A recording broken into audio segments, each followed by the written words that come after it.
저희가 지난 시간에는 토양의 비밀을 주제로 여러 가지 토양의 생성 원인이라든가 특성 그리고 특히 수중 생태계에 미치는 영향에 대해서 이야기를 나눠봤는데요. 그럼 오늘 좀 본격적으로 토양이 이 육상 생태계에 미치는 영향 이건 더 클 것 같은데 그건 좀 어떻게 설명할 수 있을까요? 예. 육상 생태계는 이제 저희 FAO라고 국제 농업 기구라는 게 있는데 거기서 이제 토양의 기능을 11가지로 정의를 했습니다. 그래서 아시겠지만 일단 우리 건물 짓는데 토양이 필요하죠. 땅이 필요하고 건축 자재하는 데도 이제 땅이 필요하고 그렇죠. 그다음에 이제 유물도 발굴하면 땅 파면 유물 나오죠. 그런 기능들도 다 있는 거고요.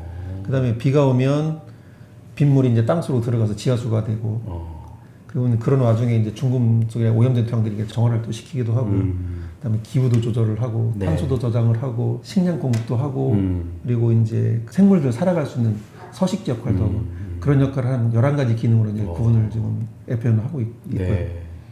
저희 나라 같은 경우는 이제 저희들도 2018년도에 이제 연구를 했습니다만 연간 가치, 그러니까 매년 생성되는 가치하고 총 자산 가치 이런 식으로 가치를 두 개를 구분을 해서 연간 발생한 한 10가지 정도, 총 자산 가치를 한 2가지 정도 이렇게 구분을 해서 전체적으로 12가지인데 FAO 분류하고 많이 차이는 나진 않습니다. 비슷한데 우리는 특이하게 이제 폐기물 처리 기능을 하나 넣어놨는데 그 폐기물 처리 기능이 뭐냐면 이제 그 음식물 쓰레기하고 가축 분뇨.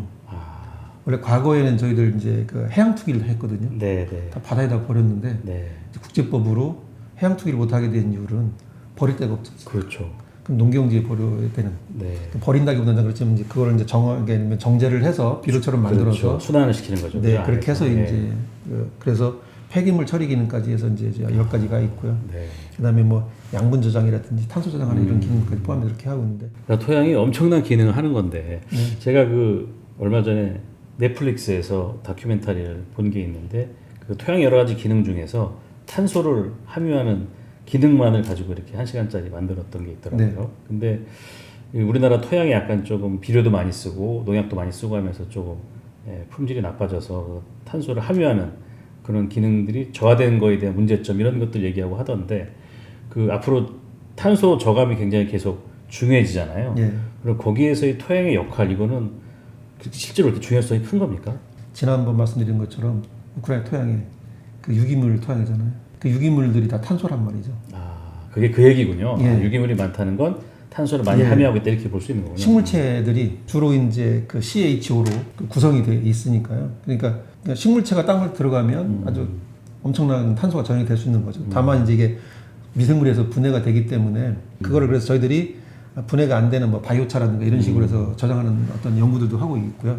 사실 이제 제가 그 다큐멘터리는 보지 못했습니다만 비료를 투입을 했기 때문에 탄소 저장 기능이 좀 늘어나지 않는다 이런 얘기는 사실은 제가 보는 이제 토양적으로 보는 과학적인 견지는 조금 다른 견해가 있는데 뭐냐면 저희 나라가 유기물 함량을 이제 높여보려고 저희 지금 한 60년 동안 계속 똑같은 처리를 해서 넣는 이제 그런 시험부가 있거든요. 유기물을 계속 투입이 되는데 분석을 해봐도 3% 이상은 넘어가지 않습니다. 일정 수준 이상으로는 유기물이 함유가 안 되는군요. 우리나라 땅이. 우리나라 땅이 그렇습니다. 왜 그러냐면 이거는 자연 기후적인 생성 원인 때문입니다. 지난번에 왔을 때 우크라이나 토양 같은 경우는 거기는 반건조, 반수분지대거든요. 그렇기 때문에 그런 유기물이 함유된 토양이 만들 수 있는데 우리나라는 고온 다습한 토양이잖아요. 여름에. 예를 들면 열대우림은 훨씬 더 유기물이 많습니다. 그렇지만 거기는 유기물 함량이 그렇게 높지 않습니다. 왜냐하면 비도 많이 내리고 기온이 높기 때문에 미생물들이 활동이 엄청나게 활발합니다. 그래서 엄청 빠른 시간 안에 그 분해를 시킵니다. 그래서 우리나라 토양 같은 경우는 사실은 이제 그 기후적인 특성들이 영향을 가장 많이 받는군요.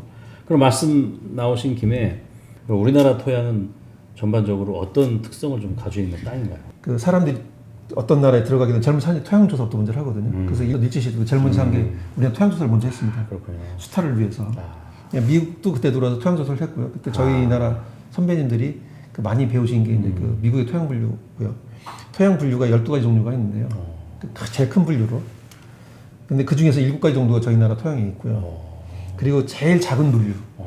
그리고 식물체처럼 똑같습니다. 종속과 암흑, 광문계 하듯이 이거 토양도 뭐 목, 암흑, 대군, 아군 뭐 이런 식으로 해서 있고요. 제일 작은 단위가 이제 통이라고 되는데요. 통이 이제 405개의 통이 있습니다. 저희들. 우리나라에? 그러니까 큰 분류는 7개가 있고 제일 작은 분류는 405개의 통이 있는데 그러면 통에 따라서 거기 재배에 적합한 작물이 다른가요? 되게? 다 다릅니다. 성향이 다르기 때문에 우리도 뭐 어떤 사람은 운동 잘하고 누군 노래 잘하고 공부 잘하는 것처럼 토양도 어떤 데는 벼가 재배가 좋고 어떤 데는 뭐 배추가 재배가 좋고 어떤 데는 고추 재배가 좋습니다. 그렇게 다르고요. 일반적으로 저희 나라 토양의 그 화학성은 pH가 한 5.5에서 6.5 요 사이에 있거든요. 전체적으로. 그러다 보니까 예전에 이제 그 흙을 살리자는 운동이 좀 있었습니다. 흙이 살리자는 얘기가 뭐냐면 이제 pH가 7.0이 중성이다 보니까 중성에 가까운 것이 좋은 토양이 아니겠느냐 생각을 하고 흙을 살리자는 운동을 했었던 적이 있었는데 네.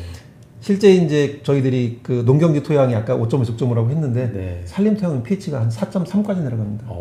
근데 우리가 이제 pH라는 것들을 보면 pH는 이제 그 수소 이온 농도라서 수소 이온이 많으면 산성이 되는 거거든요.